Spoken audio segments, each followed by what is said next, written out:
Iglesia Cristiana La Familia presenta un mensaje a la luz de la palabra.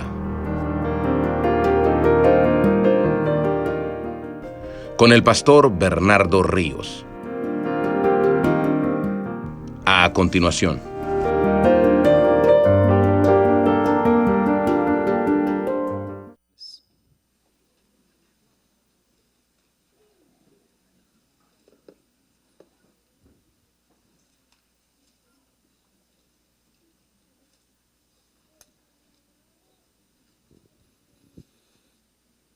Amén.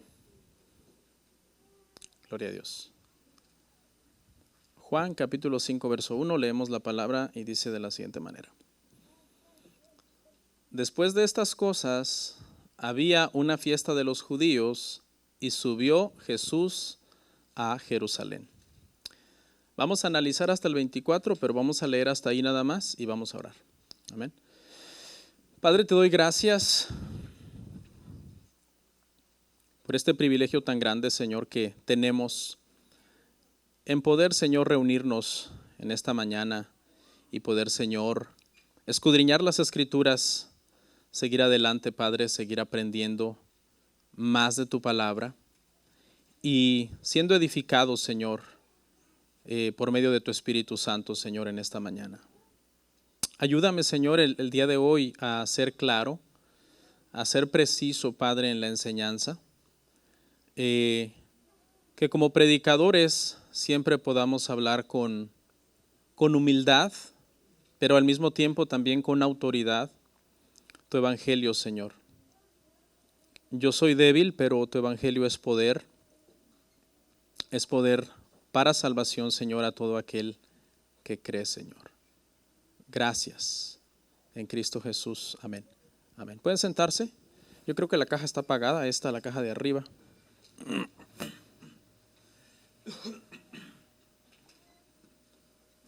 Hermanos, vamos a continuar con el Evangelio de Juan. Llegamos al capítulo 5 y el día de hoy vamos a hablar de el inicio de la persecución de Cristo Jesús. Cómo el Señor comenzó a ser perseguido. Ese va a ser nuestro tema el día de hoy. Todos sabemos que el ministerio terrenal de Jesucristo estuvo lleno de milagros. Los milagros del Señor Jesús causaron una sensación sin precedentes en la historia de Israel, aunque claro, ya habían habido muchos ministerios milagrosos en el pasado. Sin embargo, el de Cristo, desde mi punto de vista, no tiene comparación en excelencia. En los tiempos el pueblo de Israel por lo menos tuvo 3 periodos de grandes milagros. El primer periodo fue en los tiempos de Moisés. El segundo periodo fue en el tiempo del profeta Elías, el profeta Eliseo. Y el tercer periodo fue en los tiempos de Cristo. Y la popularidad de Jesús se disparó prácticamente de una manera asombrosa a raíz de sus constantes milagros. Su popularidad subió. Hubo un momento en que Juan el Bautista dijo: es necesario que yo mengüe y que él crezca. Y se hizo muy popular. Sin embargo, hermanos, para ser honestos, la popularidad le afectó al ministerio de Cristo en varios sentidos, y uno de esos fue de que estuvo constantemente siendo perseguido por sus enemigos, por los religiosos que no estaban de acuerdo con su mensaje. Sí, la popularidad hacía que varias personas vinieran y lo siguieran y lo escucharan, pero también las Escrituras nos dejan ver que muchos de estos seguidores vinieron porque prácticamente les gustaba el programa de bienestar social que ellos creían que Jesús estaba ofreciendo. Prácticamente hubo su momento en que vieron a Jesús como una persona para satisfacer sus necesidades. En el momento en que ellos vieron que Jesús daba comida y sanaba a los enfermos y daba grandes discursos, las multitudes lo quisieron hacer rey, con el propósito precisamente de seguirse beneficiando de todo lo que él le daba a la gente, ¿no? Jesús se opuso, hermanos, a eso. Él rechazó tajantemente el que lo quisieran proclamar un rey humano, un rey terrenal que había venido solamente a darles beneficios, porque ese no era realmente el propósito del ministerio de Jesucristo. El ministerio de Jesucristo consistió y consiste básicamente no en resolver los problemas sociales de los hombres, sino el problema del corazón. Mucha gente cree que automáticamente al ser cristiano todos sus problemas sociales se resuelven, que ya no tengo que cumplir con ciertos deberes cívicos, con ciertos deberes como ciudadano de una nación, porque soy libre en Cristo. Mucha gente malinterpreta las cosas de esa manera, pero la libertad que vino a dar el Señor es una libertad espiritual, una libertad del pecado. Las multitudes, hermano, cuando no se sintieron satisfechas, que Jesús no les seguía la corriente, cuando lleguemos a Juan a 6:66 dice que muchos lo dejaron y se apartaron y se fueron y dejaron de andar con él. Cuando Jesús muere, hermano, Jesús tiene pocos seguidores. De todos esos miles que lo habían seguido en su momento, en su ministerio terrenal, cuando Cristo muere, solamente hay como 120 más o menos en el aposento alto que reciben la venida del Espíritu Santo y nace la iglesia. Hay otros 500 más o menos en Galilea, que son aquellos que dice que fueron a los que se les apareció en su resurrección. Pero aún así son pocos, comparados con todos los miles que el Señor alimentó. Amén. Entonces, el día de hoy vamos a ver cómo un beneficio, un milagro que él hizo a un hombre, provocó la persecución. Ese es el tema el día de hoy. La persecución de Cristo. Vamos a ver varios versículos, pero vamos a ir sobre cada uno de estas. Es una sección grande, pero la vamos a dividir en 3. Esté atento ahí en su Biblia porque cada vez que leamos una sección va a tener un tema particular. Por ejemplo, del 1 al 9 vamos a estar leyendo el milagro que hizo Jesucristo, del verso 1 al 9. Del verso 10 al 16 vamos a ver la persecución de Cristo, cómo inició la persecución contra él. Y luego del 17 al 24 vamos a ver una declaración asombrosa que hizo Jesucristo acerca de su persona. Amén. Vamos a leer entonces del 1 al 9, ahí en su Biblia. Váyame siguiendo, por favor. El milagro es lo primero que vamos a leer. Dice, después de estas cosas, había una fiesta de los judíos y subió Jesús a Jerusalén. Y hay en Jerusalén, cerca de la puerta de las ovejas, un estanque, llamado en hebreo Betesda, el cual tiene 5 pórticos. En estos yacía una multitud de enfermos, ciegos, cojos y paralíticos, que esperaban el movimiento del agua, porque un ángel descendía de tiempo en tiempo al estanque y agitaba el agua. Y el que primero descendía al estanque después del movimiento del agua, quedaba sano de cualquier enfermedad que tuviese. Y había allí un hombre que hacía 38 años que estaba enfermo. Toda una vida, ¿no? Dice, cuando Jesús lo vio acostado y supo que llevaba mucho tiempo así, le dijo, ¿quieres ser sano? Señor, le respondió el enfermo, no tengo quien me meta en el estanque cuando se agita el agua. Y entre tanto que yo voy, otro desciende antes que yo. Jesús le dijo, levántate, toma tu lecho y anda. Y al instante aquel hombre fue sanado y tomó su lecho y anduvo.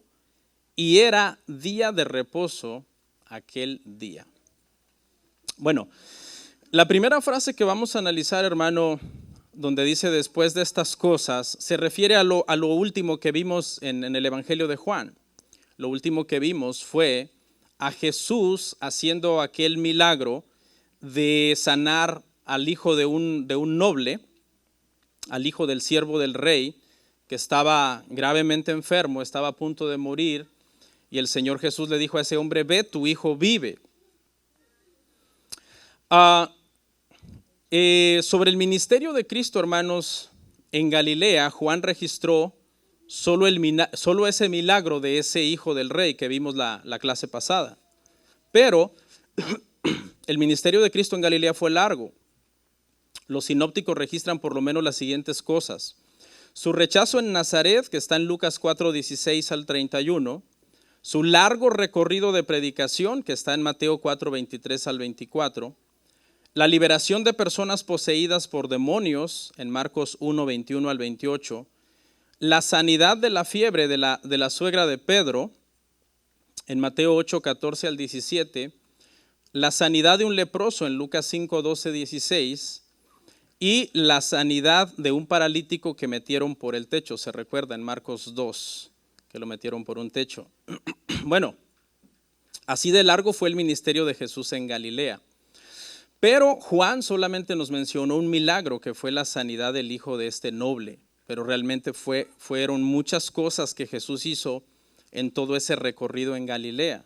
Después entonces de estas cosas es que Jesús entra en escena en este pasaje, y lo que Juan nos dice es que había una fiesta y debido a esta fiesta Jesús subió a Jerusalén. Juan utiliza mucho esta frase de las fiestas de los judíos. En esta ocasión lo hace para que nosotros ubiquemos a Cristo, porque Cristo está en Jerusalén una vez más, está en Jerusalén por segunda vez. La primera vez que ya vimos, que ya Juan nos mencionó, fue cuando Jesús limpió el templo. En esa oportunidad Jesús estaba en Jerusalén, salió de ahí, hizo todo su ministerio en Galilea, hizo varias cosas, y ahora Jesús ha vuelto entonces, hermanos, a Jerusalén. Lo que hace el apóstol Juan, hermanos, es ubicarnos geográficamente dónde está.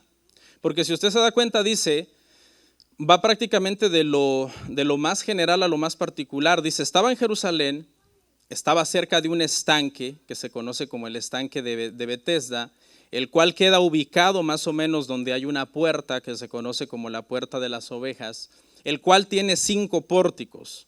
Toda esta explicación de Juan es para aquellos que no están relacionados con la geografía entonces de Jerusalén, de este lugar, y trata entonces de ubicar un punto geográfico en la mente de las personas. ¿Para qué? Para ubicar a Jesús encontrándose con un enfermo al cual Jesús le va a hacer un milagro, al cual Jesús le va a extender su misericordia. Porque precisamente eso es lo que significa Betesda. Betesda significa casa de misericordia. En ese lugar Cristo iba a tener misericordia de una persona. Sígame ahí con su vista. Dice que yacía una multitud de enfermos esperando el movimiento del agua. Estaban en los pórticos, que eran una especie, si usted quiere, entonces como de techados. Se salvaguardaban ahí las personas enfermas del clima. Y había por lo menos 3 tipos de enfermos que describe Juan. Había ciegos, había cojos y había paralíticos. La razón por la que están ahí es porque se creía que estas aguas eran curativas, pero era una creencia prácticamente del pueblo, era una creencia. Cuando Juan lo menciona, no lo entienda usted como que si era una realidad que estas aguas provocaban una sanidad literal en las personas que entraban a las aguas, sino que eso es lo que describe Juan como producto prácticamente para explicar la razón de por qué los enfermos están ahí. Es una superstición que tiene el pueblo. Los manuscritos más antiguos de este pasaje no contienen el capítulo 4 y la parte final del capítulo 3. No se asusten cuando uno como pastor haga este tipo de declaraciones, pero es una realidad. Estos pasajes que nosotros de repente encontramos se les conoce como pasajes espurios y son pasajes que en escritos más antiguos no están. Entonces, ¿por qué sí están en nuestra Biblia? La explicación es que después de que se escribe entonces los libros de la Biblia, el Evangelio de Juan, los escribas al hacer las copias quieren dar una explicación. ¿Por qué esta gente está aquí?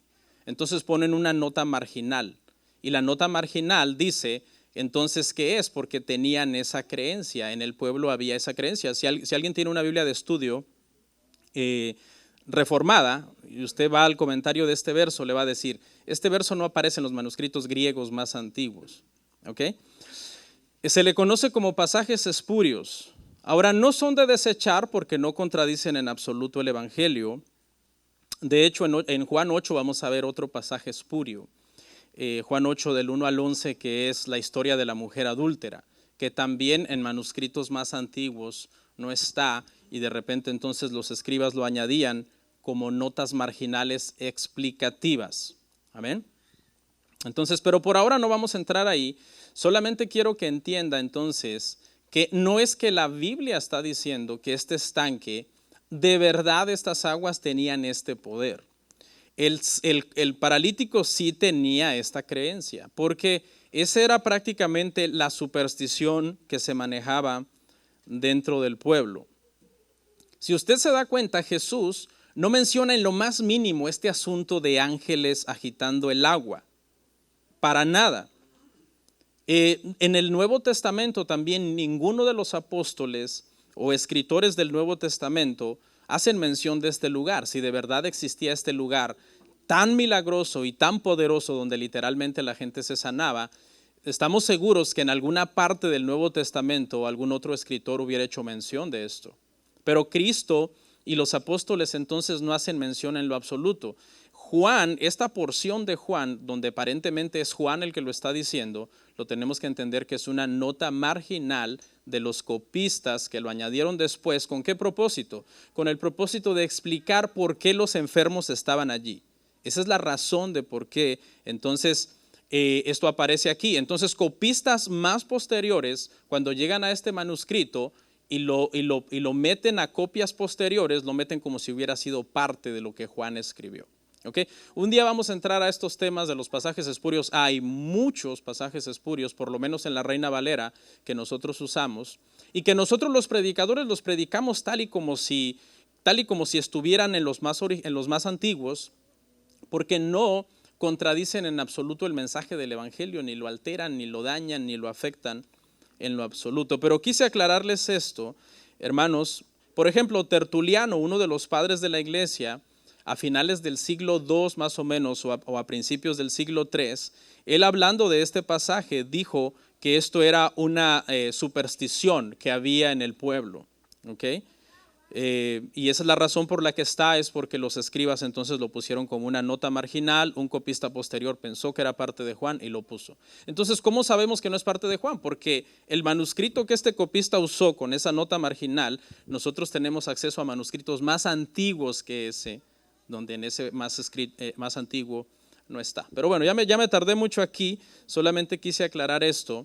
El punto es aquí, hermanos, que Jesús, había allí un hombre, dice que tenía 38 años, que estaba enfermo. No se sabe exactamente por qué estaba paralizado de su cuerpo. Estaba en un lecho, no hay una explicación exacta que lo llevó a estar en ese lecho, pero dice que Jesús inmediatamente supo que tenía ahí mucho tiempo.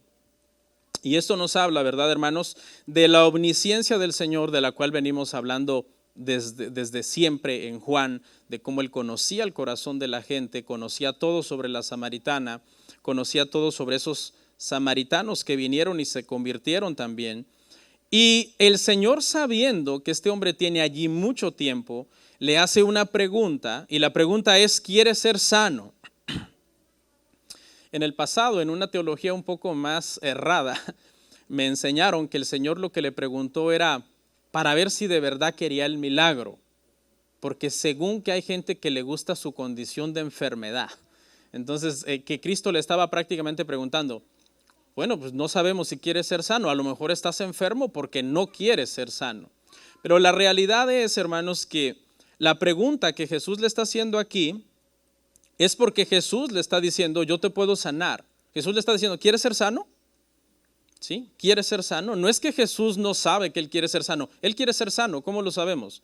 Porque está afanado en ese estanque, esperando todos los días a ver si se mueve el agua porque cayó una rama de un árbol o porque cualquier mínimo movimiento de las placas tectónicas haya hecho vibrar el agua, y por esa razón sabemos nosotros que Él anhela ser sano. Jesús lo que le está diciendo es, ¿quieres que te sane?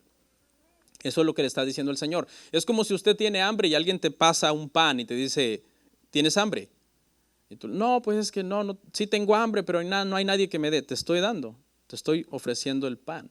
Eso es lo que le está diciendo Jesús a este hombre. Yo te puedo sanar. El hombre no lo entiende. El hombre comienza a dar explicaciones y dice, Señor, yo no tengo quien me meta en el estanque. Él se va por otro lado. En lugar de decir, sáname, comienza entonces a explicar su situación de por qué no ha sido sanado. Dice el hombre, le explica a Jesús. Cuando se agita el agua, le dice, entre tanto que yo voy, otros descienden antes que yo. Alguien diría, pastor, pero si el agua se agitaba. Y no dice usted que era una superstición. Es que el agua se agita en todos lados. Pero ahí no dice que el ángel venía a agitar el agua. El hombre veía que el agua se agitaba y la superstición y la creencia era que cuando el agua se agitaba era porque un ángel la había agitado y que el primero que entrara allí era sano. La pregunta que surge entonces aquí es si de verdad al agitarse el agua los primeros que entraban eran sanados. Esa es la pregunta. O sea, porque estamos diciendo que esto era una superstición, que no era real, que no está de hecho en manuscritos más originales. Pero ¿por qué el ciego está diciendo que cuando el agua se agita, como si él ya hubiera tenido la experiencia de que de verdad hay gente que ya se sanó en el pasado? Bueno, la realidad es que los tres grupos de gente que se mencionan aquí ni siquiera podían entrar al agua. O sea, enfermedades reales que necesitaban un milagro de verdad creativo, ni siquiera podían llegar al agua. Se imagina, el ciego ni siquiera sabía cuando el agua se agitaba. El cojo y el paralítico ni siquiera podían llegar al agua.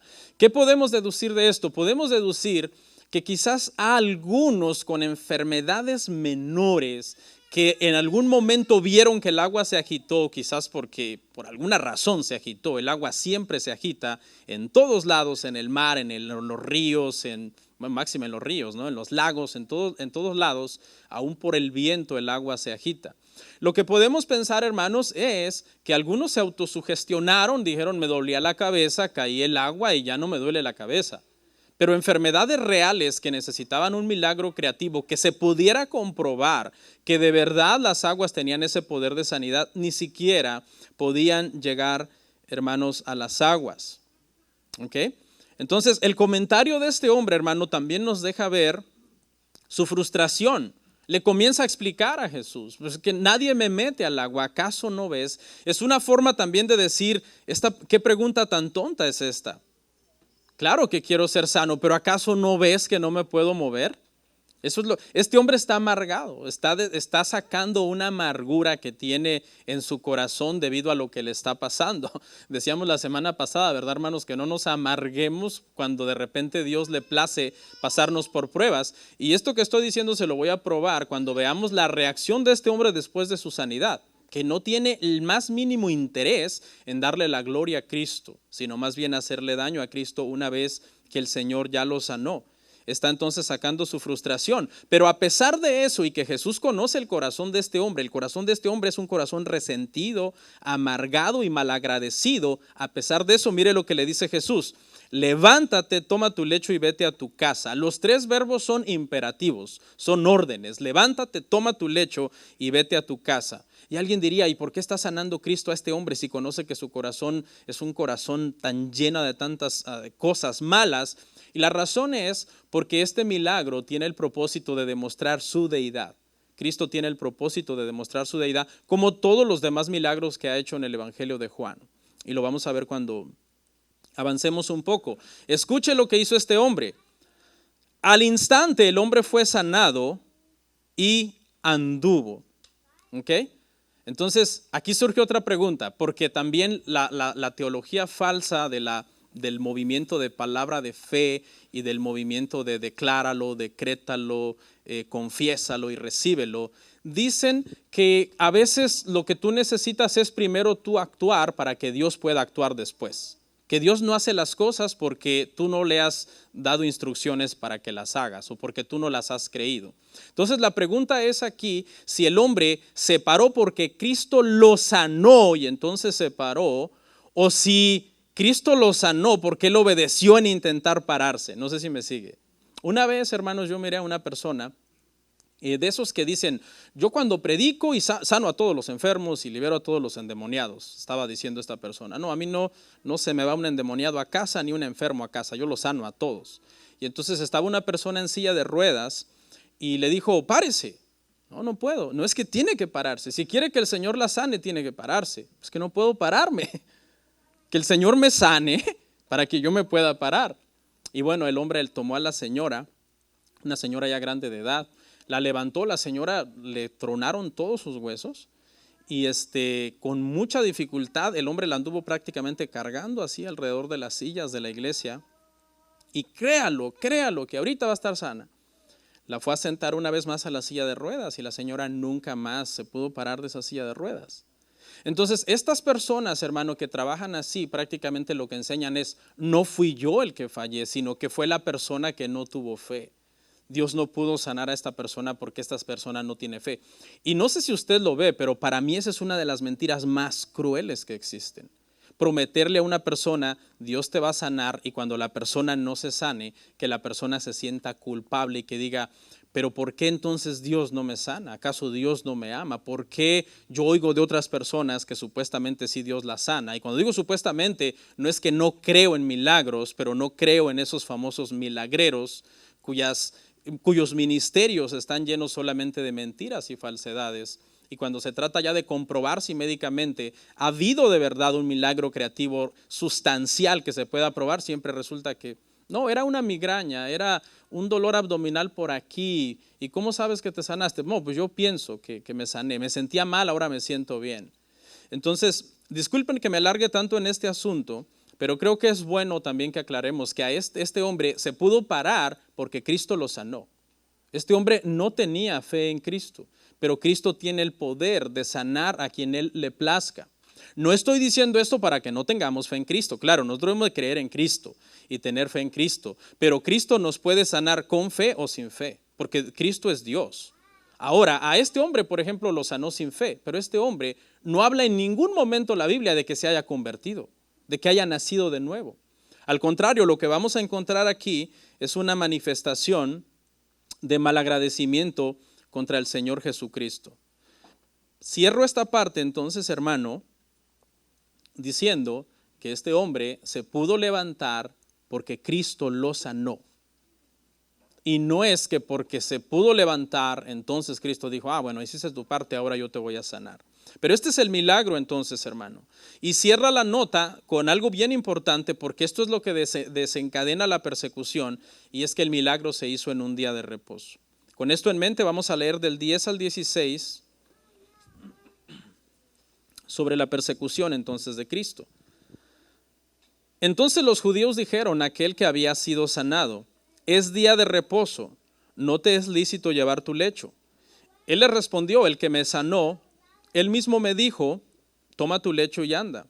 Entonces le preguntaron, ¿quién es el que te dijo, toma tu lecho y anda? Y el que había sido sanado no sabía quién fuese, porque Jesús se había apartado de la gente que estaba en aquel lugar. Después le halló Jesús en el templo y le dijo, mira, has sido sanado, no peques más, para que no te venga alguna cosa peor. El hombre se fue y dio aviso a los judíos que Jesús era el que le había sanado. Y por esta causa los judíos perseguían a Jesús y procuraban matarle porque hacía estas cosas en el día de reposo. Este milagro fue en el día de reposo, pero ¿usted cree que los religiosos se alegraron porque este hombre caminó? Claro que no. No se alegraron porque este hombre caminó, se amargaron porque fue sanado en día de reposo. No era cualquier milagro, 38 años sin caminar. Es un milagro grande. Yo creo que si los religiosos hubieran sido humanos y misericordiosos, hubieran dicho, ¿sabes qué? Estuvo mal que te sanaras en sábado, pero ahorita lo que quiero compartir contigo es tu alegría y tu gozo de saber que puedes caminar. Pero si ves, están cegados completamente a lo que Cristo puede hacer, y lo que les importa más entonces es cumplir con sus leyes, que por cierto estaban influenciadas por muchas tradiciones que ni siquiera estaban de acuerdo a las escrituras conforme al día de reposo. Dios había dado el día de reposo como un regalo para el hombre, pero los religiosos lo habían vuelto prácticamente una carga, hermanos, insoportable. La discordia siempre fue esta. Si usted lee los evangelios, Jesús hizo muchas sanidades en día de reposo, y la discordia siempre fue esta. Jesús, la mayor parte de veces en día de reposo, sana personas que pudieron haber esperado al siguiente día. O sea, no es de que Jesús está sanando a alguien que si no lo sanaba ese día iba a morir, y entonces hubiera sido comprensible. Bueno, no, si no lo hubieras hecho hoy hubiera muerto, entonces te aceptamos que lo hayas hecho en reposo. Sino que Jesús pudo haberlo hecho al siguiente día domingo, o el lunes, o el martes, o el miércoles, porque no era una urgencia sanar a esa persona ese día. Y esto es lo que más prácticamente provoca la furia de estos hombres. Dicen, él lo hace intencional. Si no es urgente que este paralítico camine hoy sábado y lo pudo haber sanado mañana domingo, ¿por qué no lo hizo mañana? ¿Por qué no lo hizo otro día de la semana? ¿Por qué Jesús hace esto deliberadamente? Sanar a enfermos en sábado, que no era una urgencia sanar. Y la razón es porque aparte de que estos milagros prueban su deidad, también Cristo quiere confrontar todas las tradiciones que ellos han creado alrededor del día de reposo. Él quiere confrontar su legalismo. Él quiere decirles, hay muchas cosas y muchas leyes que ustedes han creado acerca del día de reposo que no tienen nada que ver con Dios, que no son la voluntad de Dios para el día de reposo. En los tiempos cuando Cristo vino, hermano, el día de reposo tenía un valor escatológico, en el sentido de que enseñaban los judíos que la razón por la que el Mesías no venía y había tardado tanto tiempo era porque el día de reposo no se estaba guardando bien. Entonces decían, cuando guardemos bien el día de reposo, cuando lo guardemos perfectamente, si usted quiere, el Mesías vendrá. Y por eso eran tan estrictos y andaban prácticamente vigilando, hermano, cada cosita del día de reposo, ¿a qué va a taparse, no? Del día de reposo, que los rabinos habían añadido diciendo que venga el Mesías. Sin embargo, el Mesías estaba en medio de ellos y no lo reconocieron. No dependía en sí de las obras de ellos para que el Mesías viniera, sino de la promesa que el Padre hizo, la cual él cumplió mandando al Señor Jesucristo. Usted sabe que hay movimientos, ¿no?, que dicen guardar el día de reposo. Dicen, no, nosotros guardamos el día de reposo como la Torá nos manda. Hay un grupo que se llaman observantes de Torá y todo eso. No se dejen volver, hermanos. Aún los judíos más ortodoxos en la historia del judaísmo tienen un dicho que dice, nosotros nunca hemos guardado el día de reposo como Dios manda, sino que el día de reposo nos ha guardado a nosotros.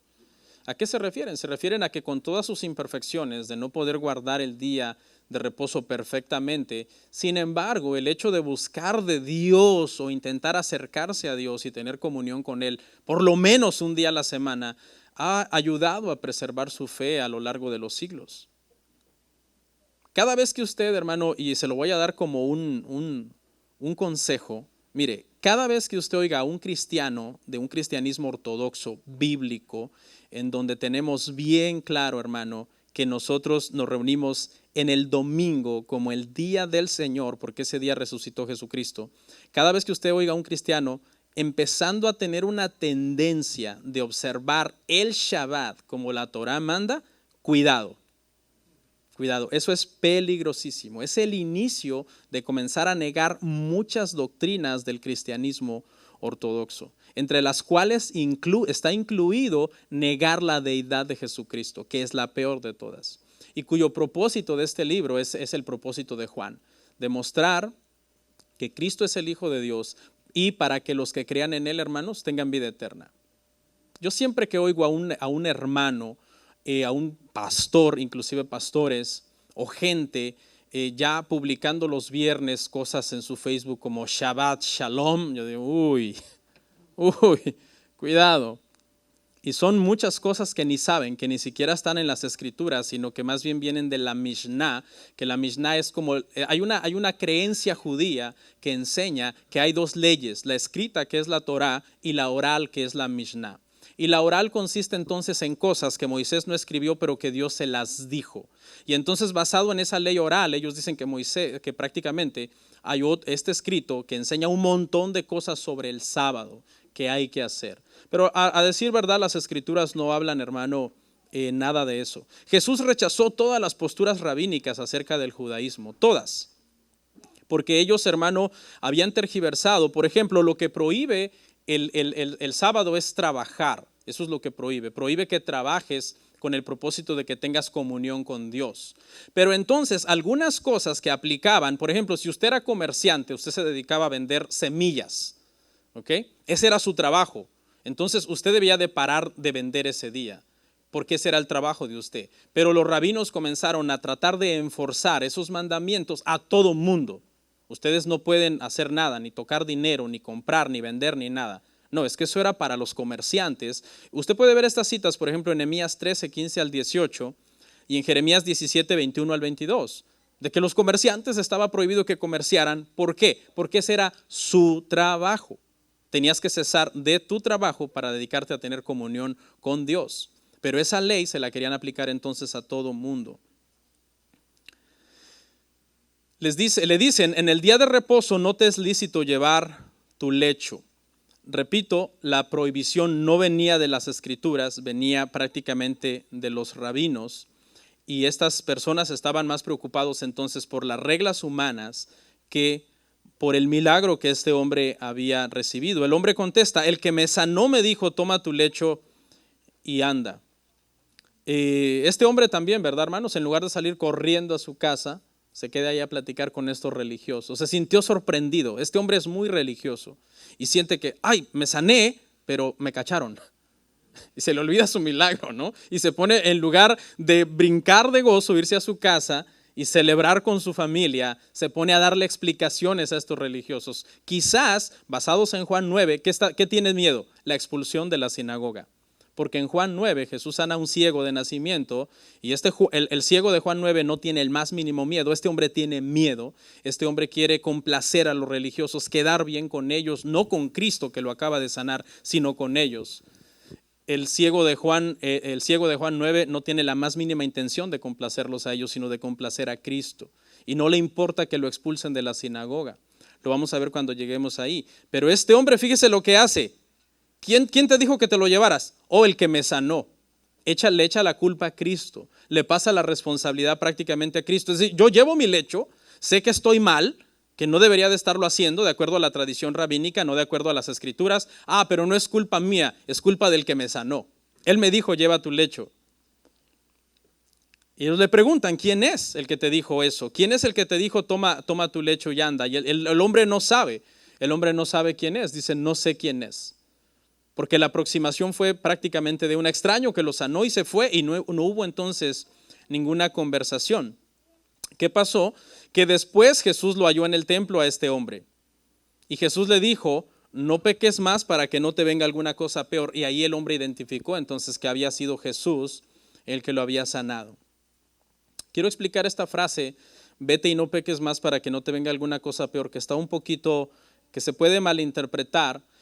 Y quiero decir, número uno, que todas las enfermedades son producto del pecado de Adán.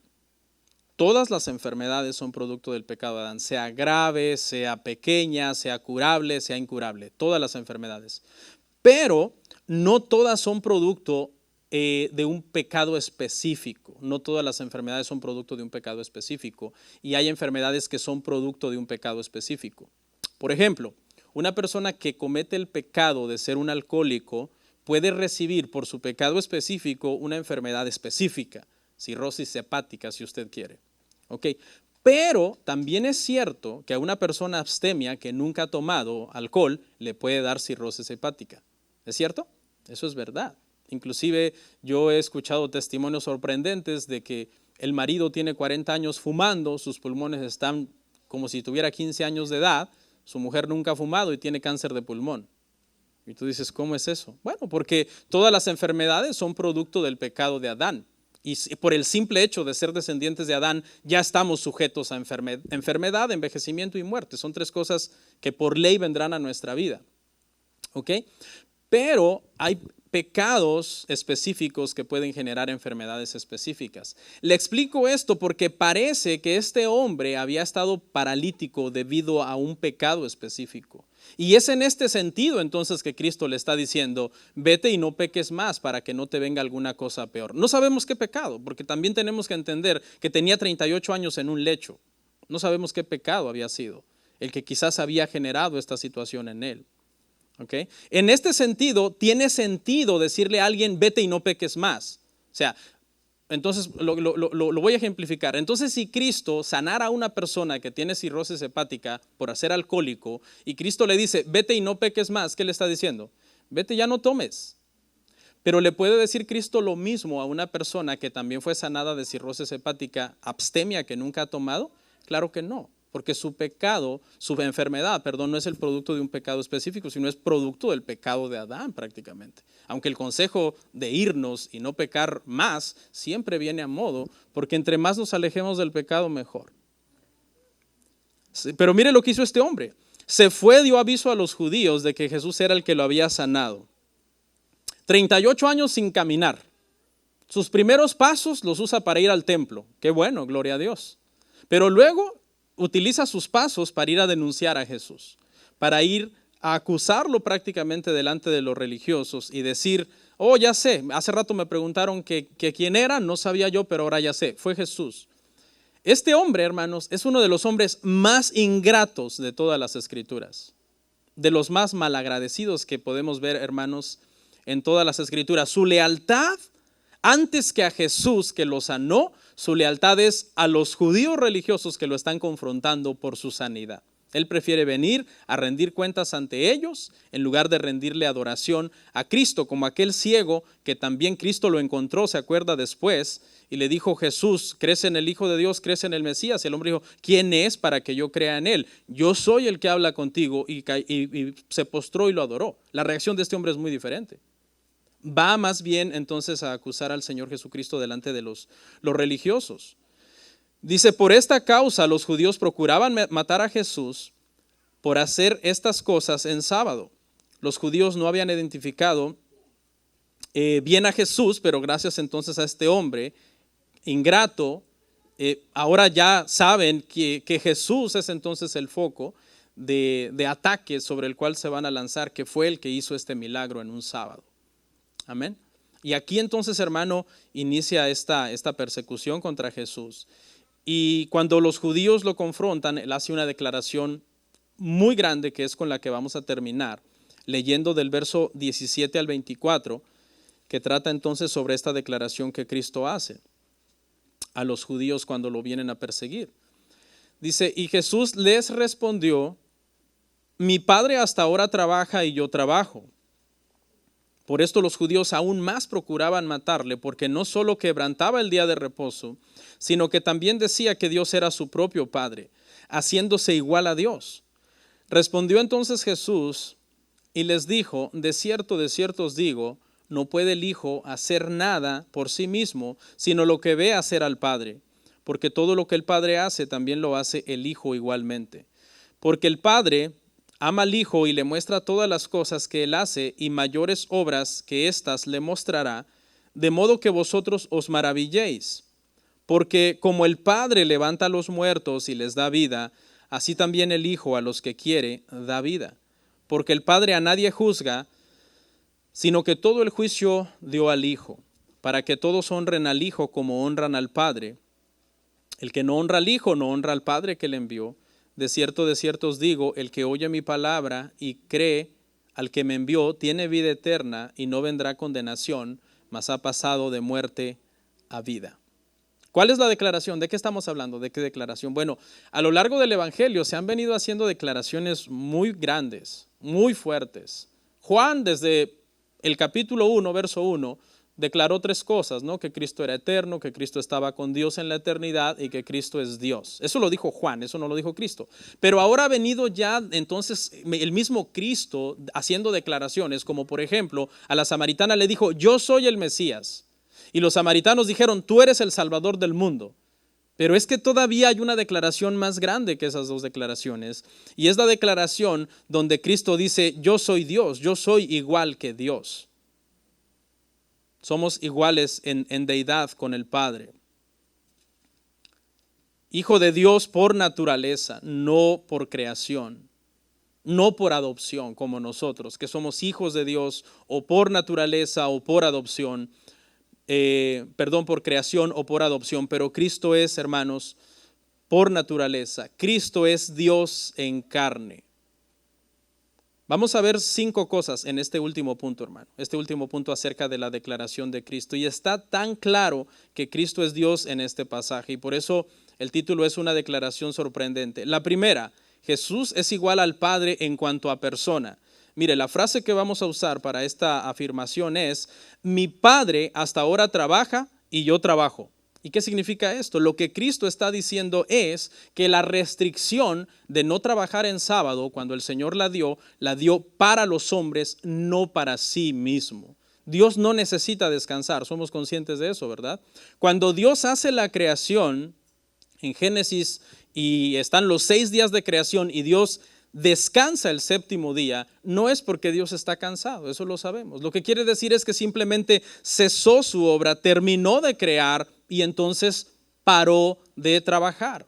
Pero no porque el Señor, hermanos, estuviera cansado. Y Cristo está diciendo, de la misma forma que el día de reposo no es para Dios, sino para los hombres, el día de reposo tampoco es para mí. Y lo que Cristo está diciendo es que Él puede hacer lo que Él quiera en el día de reposo. Pastor, ¿puede pecar? Claro que no, eso no está en la naturaleza de Dios. Pero Él puede hacer exactamente lo que le plazca en el día de reposo, porque de la misma forma que el Padre trabaja, dice Jesús, el Padre trabaja hoy en reposo, yo también trabajo hoy en reposo. Y el punto que estamos entonces aquí viendo es que el Padre y el Hijo son iguales en persona. El principio del mandamiento, el principio espiritual detrás del día de reposo, hermanos, sigue vigente. Eso sigue vigente, eso lo sabemos. Es la sabiduría de Dios la que ha decidido que un día de los 7 días de la semana nosotros paremos de trabajar y dediquemos ese día a la comunión con Él, a la confraternización con nuestros hermanos, a la adoración, a escuchar el consejo de su palabra. Eso sigue vigente. Los cristianos seguimos en este sentido cumpliendo el espíritu de este mandamiento, dedicando al Señor por lo menos un día de la semana. ¿Sí? Al Señor. Por eso es que no es bueno que los cristianos, para nosotros los creyentes, que el domingo es el día del Señor, no es bueno que los cristianos trabajen un domingo, no es saludable. Tal vez en un periodo, por una emergencia, que dices, bueno, me toca trabajar 3 meses y ni modo. O me toca por alguna emergencia en la empresa donde trabajo, en la compañía, suplir a alguien por 5 o 6 domingos, pero se entiende que es una emergencia, una necesidad. Un cristiano en sí, hermano, siempre debe de estarse congregando los domingos mínimo de forma regular, siempre, porque es el día del Señor. ¿Ok? Cristo y el Padre no tienen un día de reposo en sí, porque Cristo es Dios, el Padre es Dios, pero nosotros sí necesitamos tener un día de comunión con Dios. Amén. Y ese principio, hermanos, sigue vigente. No estamos bajo la letra, obviamente, ¿verdad? Donde usted dice, ay, no puedo ni comprarme un hot dog hoy porque no debo comprar. O no puedo ni prender un foco o ni abrir. Los judíos más ortodoxos que de verdad se esfuerzan, hermano, por guardar el sábado, se las ingenian y han puesto tantas leyes como, por ejemplo, al abrir el refri, el viernes antes de que se meta el sol le quitan el foco. Entonces, ¿para qué? Para que el sábado, cuando lo abran, no se prenda el foco. ¿Para qué? Para que no violen, según ellos, donde dice no harás fuego en el día de reposo. Entonces, cuando alguien se mete a ese legalismo, hermano, de que yo voy a observar la Torá a como está, porque ni una jota ni una tilde ha pasado, y sacan de contexto Mateo 5, 17 al 19, entonces siempre habrá alguien que es más justo que ese. Yo veo a muchos sabatarios, hermano, de esos que guardan sábado, peleando los sábados en Facebook. Digo, ¿y entonces cuál es la diferencia? No, es que ustedes los romanos no lo guardan. Su cristianismo es greco-romano y no sé qué. ¿Y tú qué estás haciendo en Facebook peleando conmigo en Shabbat Shalom? ¿No? Entonces, nunca se deje envolver, hermano, por esas personas. Lo que esas personas hacen, los que se quieren meter, hermano, a guardar la Torá y observar toda la ley, es ponerse un yugo en la nuca. ¿Sí? Y usted no caiga en eso, porque nosotros estamos completos en Cristo Jesús. Dice, hermano, que procuraban matarlo a raíz, hermano, de esta situación de que él estaba trabajando en sábado. La segunda cosa que vamos a ver es que Jesús es igual a Dios en obras, es igual a Dios en persona, es igual a Dios en obras. La parte que vamos a leer dice, no puede el Hijo hacer nada por sí mismo si no lo ve hacer al Padre. No puede hacer nada en sí mismo. ¿Por qué? Porque en su postura de siervo vino a ser obediente hasta la muerte. Pero ¿significa eso que eso lo hace inferior? Claro que no, porque la frase que sigue nos lo aclara. Escuche, todo lo que el Padre hace, yo lo hago igualmente. Eso es lo que está diciendo Jesús. Jesús es igual al Padre, entonces, en obra. Él está diciendo, yo soy Dios. Por eso lo quieren matar. ¿Ok? No es, hermano, que lo están malinterpretando. Los judíos sabían que hacerse igual a Dios era una blasfemia. No lo están malinterpretando. Si lo hubieran estado malinterpretando, vienen con las piedras y entonces Jesús les dice, espéreme, ¿por qué me quieren apedrear? Oh, porque te estás haciendo igual a Dios. ¿Qué podía hacer Jesús? Aclarárselo. No, están equivocados. Yo no estoy diciendo eso. Pero él no se los aclara, porque eso es exactamente lo que él está diciendo. Yo soy igual al Padre en persona, igual al Padre en obra. Lo que él hace, yo también lo puedo hacer. Y luego da ejemplos. Mire, igual a Dios en poder y soberanía. Es el tercer punto. Como el Padre les da vida, dice, yo también doy vida a los que quiero. Ahí está. Es que es claro. Cuando Elías, hermano, y Eliseo resucitaban muertos, los resucitaban como representante de Dios. Pero no es que ellos tenían el poder de darle vida a los muertos, era Dios que los usaba para Dios darle vida a los muertos. Cuando Cristo resucitaba, lo hacía Él mismo como Dios, dándole vida a Él directamente a los muertos. Yo les doy vida. De la misma forma que el Padre da vida, yo también doy vida. Entonces, por eso es que Él comienza entonces a dar unos ejemplos. Todo lo que el Padre hace, yo lo hago igualmente. El Padre puede dar vida, yo también puedo dar vida. Y de hecho, hermano, aquí a manera de aclaración, también el Padre, aunque muchos no lo van a entender, es el único que puede dar muerte. Jehová mata, Jehová da vida, dice las Escrituras. Cuando una persona se enferma y muere, en realidad la enfermedad no lo mató. Sí puede ser el medio que se usó para que la persona ya Dios se lo llevara. Pero cuando Dios dice, fulano no va a morir y punto, aunque tenga una enfermedad X. Y todo lo contrario también puede pasar. Cuando le llega el día a alguien que el Señor dice, hasta aquí llegaste, es el último segundo de vida, de tu vida, que está escrito en mi calendario, esa persona va a morir. Estaba en las noticias con mi esposa, estábamos viendo unas historias un tanto extraordinarias en estos días, que tienen un poco que ver con el virus del COVID. Y hace unos días despertó un hombre que tenía, creo, 11 meses en coma, ya casi un año en coma, algo así. Cuando él entró en coma, el COVID no existía. Entonces, estando en coma, en un hospital, le dio el COVID. ¿Quién se lo pegó? Vaya usted a saber, ¿se imagina? Este hombre cuidándose lo mejor del mundo, que ha muerto en un hospital. Y no sé quién, un enfermero, alguien, le llevó el COVID al mismo hospital. En ningún lugar está exento nadie de este virus, hermano.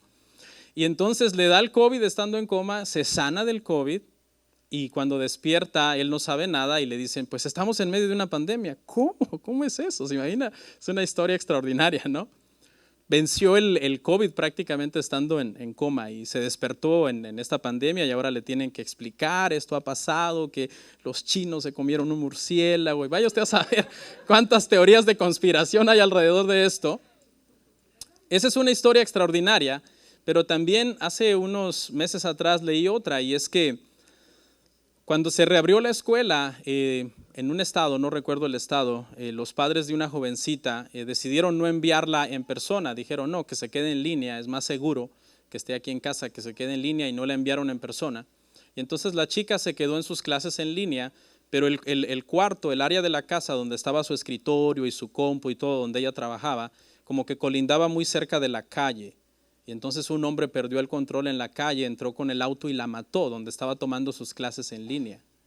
Y tú dices, qué irónico, ¿verdad? Tratando de evitar el COVID, tratando de evitar la enfermedad, se quedó en casa y ya le tocaba. Y el Señor se la llevó. Entonces, yo sé, hermano, que estrictamente nosotros decimos, alguien murió de COVID, pero en sí murió porque Dios se llevó a esa persona. Porque si Dios no hubiera querido que esa persona muriera de COVID, Dios sana a esa persona de COVID. Vivimos bajo el amparo y la soberanía de Dios. Cristo es el que puede dar vida igual que el Padre y son los únicos que pueden quitar la vida también. 5 creo. Jesús es igual en poder y sabiduría, dijimos, ¿verdad? Poder y soberanía. 4, Jesús es igual a Dios en juicio. El Padre a nadie juzga, sino que todo el juicio ha dado al Hijo. ¿Cuál es la lógica? La lógica es que si Cristo tiene poder de dar vida, Él tiene toda la autoridad de juzgar esa vida. Yo te la di. Tú no puedes hacer lo que tú quieras con lo que yo te di. Si yo no te lo hubiera dado, no existieras, no serías nada. Así que como yo te di la vida, el Padre juzga y yo también juzgo. El Padre me ha entregado todo el juicio a mí para que yo haga el juicio. Y por último, entonces, hermano, porque ya me alargué, el 5 es que Jesús es igual a Dios en honor. La frase que vamos a ver dice que todos honren al Hijo como honran al Padre. No se puede separar. Alguien no puede estar pensando, ¿será que honro al Padre? ¿Será que honro al Hijo? O honras a los dos o no honras a ninguno. Eso es lo que dice la Escritura. Esa es la revelación, hermanos, acerca de la deidad de nuestro Señor Jesucristo. Entonces, para resumir, Cristo es entonces igual a Dios en persona, en obra, en poder y soberanía para dar vida, en juicio y en honra. ¿Qué concluimos? Cristo es Dios. Y esa es la declaración sorprendente que le hace a los religiosos cuando por haber, según ellos, sanado en sábado, lo quieren matar y lo están persiguiendo. Y él lo que le está diciendo es, yo soy Dios. El sábado no es para Dios y yo hago en el sábado lo que yo quiera. Vamos a orar. Comparte, suscríbete, dale like. Gracias por tu sintonía. Hasta la próxima. Bendiciones.